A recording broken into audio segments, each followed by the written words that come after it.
എല്ലാ മാതാപിതാക്കൾക്കും പ്രിയപ്പെട്ട കുഞ്ഞുങ്ങൾക്കും എൻ്റെ സ്നേഹവന്ദനം.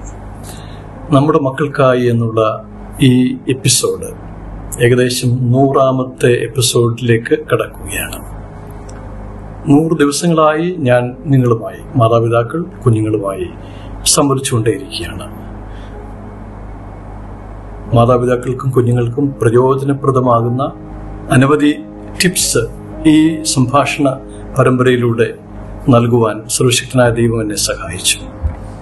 ഇതിന് എനിക്ക് മറുപടി തന്നവർ വളരെ ചുരുക്കം പേരാണ്. പലരും അത് കേട്ടിട്ടുണ്ടാകും എന്ന് ഞാൻ വിശ്വസിക്കുന്നു. ഒരുപക്ഷെ ഞാൻ ഈ തന്ന ടിപ്സ് നിങ്ങൾക്ക് ഏവർക്കും അറിയാവുന്നതായിരിക്കാം. എന്നേക്കാൾ കൂടുതൽ അറിവും പരിജ്ഞാനവും ഉള്ള പലരോടുമാണ് ഞാൻ സംസാരിക്കുന്നതെന്നുള്ള ബോധ്യവും എനിക്കുണ്ട്. എന്നാൽ ചില കാര്യങ്ങൾ നമ്മൾ റീഇൻഫോഴ്സ് ചെയ്യേണ്ടത് വളരെ അത്യാവശ്യമാണ്. നമ്മൾക്കറിയാമെങ്കിലും അതിനെ ഒന്ന് റീഇൻഫോഴ്സ് ചെയ്താൽ നമ്മൾ അതിനെ ഒന്ന് തിരിഞ്ഞു നോക്കും ഒന്നുകൂടി. അതാണ് ഞാൻ ചെയ്യുന്നത്. പ്രത്യേകിച്ച് നമ്മുടെ കുഞ്ഞുങ്ങളുടെ ജീവിതത്തിൽ എല്ലാ കാര്യങ്ങളും പ്രധാനപ്പെട്ടതാണ്. അവരുടെ വളർച്ചയുടെ എല്ലാ ഘട്ടങ്ങളും വളരെ പ്രധാനപ്പെട്ടതാണ്. അവിടെ ഒരു തെറ്റുപറ്റാതെ നമ്മുടെ കുഞ്ഞുങ്ങൾ ഏറ്റവും ആരോഗ്യത്തോടെ വളർന്നു വരിക എന്ന് പറയുന്നത് ഏറ്റവും പ്രധാനപ്പെട്ട സംഗതിയാണ്. പ്രത്യേകിച്ച് ഈ ദിവസങ്ങളിൽ ഞാൻ കുഞ്ഞുങ്ങളുടെ മനസ്സ് ഒന്ന് മനസ്സിലാക്കുവാൻ ശ്രമിക്കുന്നുണ്ട്. ചില കുട്ടികളെ നമ്മൾ ശ്രദ്ധിച്ചിട്ടില്ലേ?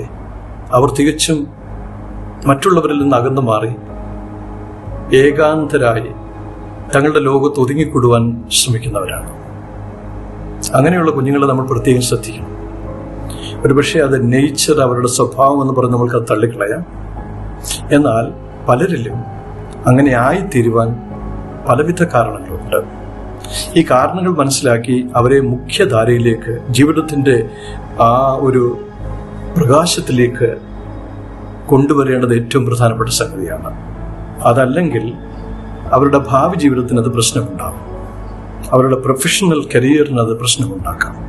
അതുകൊണ്ട് ഇപ്പോൾ തന്നെ അത് കണ്ടെത്തി അവരെ കൂടുതൽ കമ്മ്യൂണിക്കേഷൻ, ഇന്റർപേഴ്സണൽ സ്കിൽസിലേക്ക് നാം കൊണ്ടുവന്ന് അവർക്ക് ധൈര്യവും എംപവർമെൻറ്റും എൻകറേജ്മെൻറ്റും നൽകി അവരെ ജീവിതത്തെ കൂടുതൽ ധൈര്യത്തോടെ നേരിടുവാൻ പഠിപ്പിക്കുകയും ഉറപ്പിക്കുകയും ചെയ്യേണ്ടത് അത്യാവശ്യമാണ്. ധാരാളം കുഞ്ഞുങ്ങളെ ഞാൻ അങ്ങനെ കാണുവാനും അവരോട് സംസാരിക്കുവാനും അവരുടെ ജീവിതത്തിൽ മാറ്റങ്ങൾ വരുത്തുവാനും പരിശ്രമിച്ചിട്ടുണ്ട്. പ്രിയപ്പെട്ട മാതാപിതാക്കളെ, അതുപോലെ എന്നെ കേൾക്കുന്ന മറ്റ് സഹോദരങ്ങളെ, അങ്ങനെ നമ്മുടെ കുഞ്ഞുങ്ങളെ നാം കാണുന്നുണ്ടെങ്കിൽ തീർച്ചയായിട്ടും നാം അതിൻ്റെ കാരണം കണ്ടെത്തുകയും അവരെ സഹായിക്കുകയും ചെയ്യേണ്ടത് വളരെ അത്യാവശ്യമാണ്. തീർച്ചയായിട്ടും ഏതെങ്കിലും ഒരു കാരണം അവരുടെ ആ ഒറ്റപ്പെടുന്നതിൽ ഒഴിഞ്ഞുമാറൽ ഉണ്ടാകും. അത് കണ്ടെത്തി പരിഹരിക്കേണ്ടത് ഏറ്റവും അത്യാവശ്യമാണ്. അങ്ങനെ നമ്മുടെ കുഞ്ഞുങ്ങൾ ധൈര്യത്തോടെ തങ്ങളുടെ ജീവിതത്തെ നേരിടട്ടെ. പുതിയ അനുഭവങ്ങളിലേക്ക് അവർ യാത്രയാവട്ടെ. ഒരു നല്ല ജീവിതം കെട്ടിപ്പടുക്കുവാൻ നമുക്ക് അവരെ സഹായിക്കാം. God bless you all.